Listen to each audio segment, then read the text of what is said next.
आज हम बात करने जा रहे हैं मशहूर किताब एटॉमिक हैबिट्स के बारे में, जिसे जेम्स क्लियर ने लिखा है। ये एक प्रसिद्ध और ख्यातिपूर्ण किताब है और इस किताब ने लोगों पर बहुत ही रिवोल्यूशनरी इफेक्ट डाला है। तो आज की इस बुक समरी को ध्यान से सुनिए और बताई गई बातों को अपने जीवन में शामिल करके उन्हें अपनी पद्धतियों में लागू कीजिए। ये आपको तेज गति से आगे बढ़ने में बहुत मददगार साबित होंगी। ये किताब इस विचार पर आधारित है कि छोटे छोटे बदलावों से हमारे जीवन में बहुत बड़ा फर्क पड़ सकता है। एटॉमिक शब्द के दो अर्थ हैं, पहला बहुत छोटा कण और दूसरा अत्यधिक ऊर्जा का स्रोत। लेखक का कहना है कि जब हम अपनी आदतों में छोटे छोटे एटॉमिक बदलाव करते हैं तो वे समय के साथ मिलकर एक बड़ा और शक्तिशाली परिणाम देते हैं। इसे लेखक कंपाउंडिंग इफेक्ट कहते हैं। किताब का मुख्य संदेश ये है कि हमें अपने लक्ष्यों पर ध्यान देने की बजाय अपनी प्रणाली यानी कि उन सिस्टम्स पर ध्यान देना चाहिए। आप जो बनना चाहते हैं वो आपके लक्ष्यों से नहीं बल्कि आपकी आदतों से तय होता है। आदतें यानी कि आपकी हैबिट्स, और यहीं आपको मदद मिलेगी जहां हम आपको आगे बताएंगे कि कैसे आप हैबिट फॉर्मेशन खुद अपने आप से क्रिएट कर सकते हैं। यानी कि ये आपके हाथ में है कि आप अपने जीवन में अच्छी आदतें बनाते हैं या खराब। पर इससे पहले आपको ये समझना होगा कि आखिर आदतें यानी कि हैबिट्स बनती कैसे हैं या डेवलप कैसे होती हैं। बेसिकली ये एक 4 स्टेप प्रोसेस है जो कि आपकी हैबिट को फॉर्म करने में मदद करता है, यानी कि आपकी आदतों को बनाता है। जेम्स क्लियर बताते हैं कि हर आदत एक लूप यानी कि एक चक्र में काम करती है जिसके 4 चरण होते हैं, जिसे उन्होंने the 4 step habit loop process का नाम दिया है। यानी कि आदत बनाने वाली 4 चरणीय प्रक्रिया। आइए इस प्रक्रिया को थोड़ा गहराई में समझते हैं। पहले चरण को लेखक ने संकेत यानी कि क्यू का नाम दिया है। ये वो ट्रिगर है जो आपके दिमाग को बताता है कि आदत शुरू करने का समय आ गया है, जैसे कि सुबह उठना, फोन की घंटी बजना या कोई खास जगह पर आपका होना। ये सारे संकेत हैं। दूसरा चरण है लालसा यानी कि क्रेविंग। ये आदत के पीछे की प्रेरणा है। ये उस इनाम की इच्छा है जो आपको मिलने वाला है, जैसे कॉफी की महक आपको कॉफी पीने की लालसा देती है। तीसरा चरण है प्रतिक्रिया यानी कि रिस्पॉन्स। ये वो क्रिया है जिसमें आप असल में कुछ करते हैं, यानी कि अपनी आदत को अंजाम देते हैं, जैसे कि कॉफी की महक की क्रेविंग से कॉफी बनाना और उसे पीना।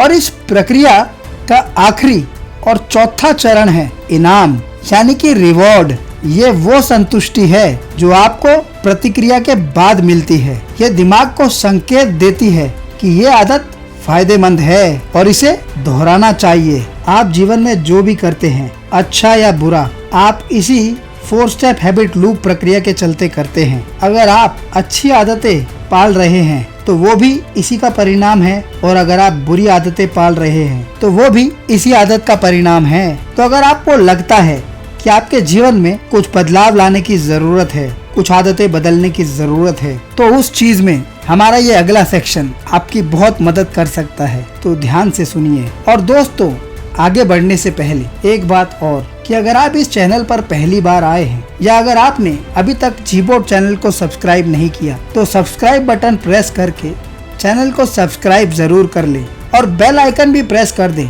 ताकि हमारी वीडियो नोटिफिकेशंस आप तक पहुंचती रहें और ये शानदार बुक समरीज आपकी मदद करती रहें। तो चलिए आगे चलते हैं और समझते हैं अच्छी आदतें बनाने के 4 नियम, the 4 laws of behavioural change, जिनकी मदद से आप अपने जीवन में अच्छी आदतें ला सकते हैं। पहला नियम है मेक इट ऑब्वियस।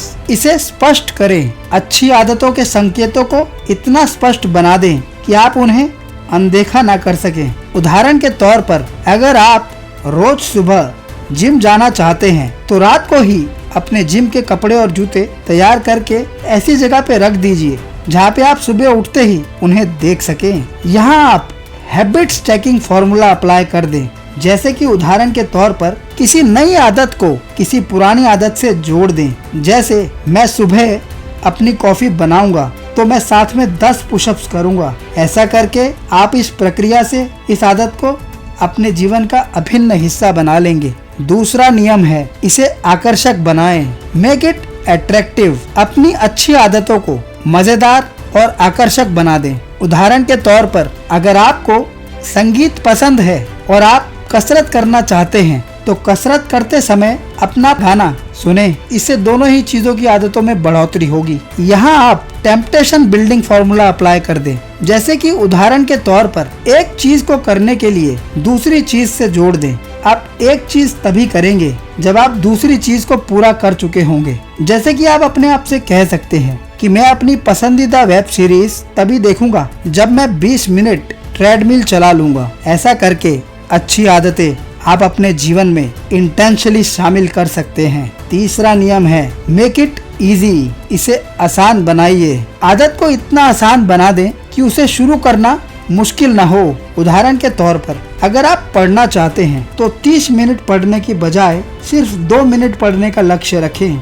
2 मिनट का नियम कहता है कि किसी भी नई आदत को 2 मिनट से कम में शुरू किया जा सकता है। एक बात और, अपने पर्यावरण और माहौल को व्यवस्थित करें। अपने आसपास के माहौल को इस तरह से बदलें कि अच्छी आदतें करना आसान हो और बुरी आदतें करना मुश्किल। चौथा नियम है, इसे संतोषजनक बनाइए। Make it satisfying. जब आप कोई अच्छी आदत पूरी करते हैं तो खुद को तुरंत पुरस्कृत करें ताकि आपका दिमाग इसे दोहराने के लिए प्रेरित हो। उदाहरण के तौर पर हर बार जब आप अपनी किसी प्लान्ड आदत को पूरा करते हैं तो उसे एक हैबिट ट्रैकर में नोट करें। ये चीज आपको एक दृश्य प्रगति यानी कि विजुअल प्रोग्रेशन देती है जो बहुत संतोषजनक होती है।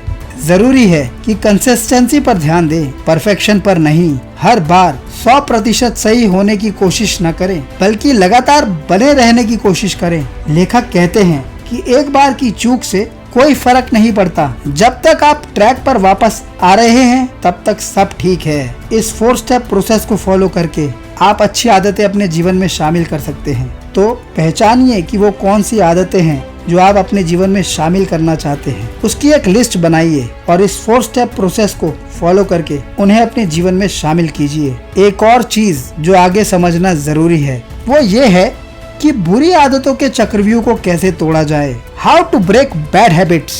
वैसे ये आसान है। अच्छी आदतों के नियमों को उल्टा करके आप बुरी आदतों से छुटकारा पा सकते हैं। जैसे कि पहली चीज है, मेक इट इनविजिबल। बुरी आदतों की चीजों को अदृश्य कर दें। बुरी आदतों के संकेतों को अपने आसपास से हटा दें। उदाहरण के तौर पर अगर आप बहुत ज्यादा टीवी देखते हैं तो रिमोट को किसी ऐसी जगह पर रख दें जहां से आपको उसको लेना मुश्किल हो। तो ऐसा करने से आपकी वो हैबिट धीरे धीरे कम हो जाएगी। दूसरी चीज है, मेक इट अनअट्रैक्टिव। बुरी आदतों की चीजों को अनाकर्षक बना दें। बुरी आदतों को नकारात्मक परिणामों के साथ जोड़ दें। उदाहरण के तौर पर सोशल मीडिया पर समय बर्बाद करने के नुकसानों के बारे में पढ़ें। अगर आप ज्यादा सोशल मीडिया का इस्तेमाल करते हैं तो जब आप ऐसा करेंगे, जब आप इसके परिणामों के बारे में जानेंगे, इसके नेगेटिव असर के बारे में जानेंगे तो आप उस व्यवहार से, उस आदत से धीरे धीरे दूर होते जाएंगे। तीसरी चीज है, मेक इट डिफिकल्ट। अपनी बुरी आदतों को करना मुश्किल बना दें, उनमें बाधाएं पैदा कर दें। उदाहरण के तौर पर अगर आप जंक फूड ज्यादा खाते हैं तो घर की सारी जंक फूड आइटम्स को हटा दें ताकि आपका अगर खाने का मन भी करे, आपको क्रेविंग भी हो तो आपको कोई जंक फूड खाने के लिए ना मिले। ऐसा करने से आप धीरे धीरे इस आदत से दूर हो जाएंगे और ऐसी चीजें आपकी सोच से बाहर होती जाएंगी। चौथी चीज है, मेक इट अनसेटिस्फाइंग। बुरी आदतों को करना असंतोषजनक बना दें। जब भी आप कोई बुरी आदत करने से अपने आप को ना रोक पाएं तो उस समय खुद को दंडित करें या तुरंत उसे कोई नकारात्मक परिणाम से जोड़ दें। ऐसा करने से ये बुरी आदतें धीरे धीरे आपसे छूट जाएंगी।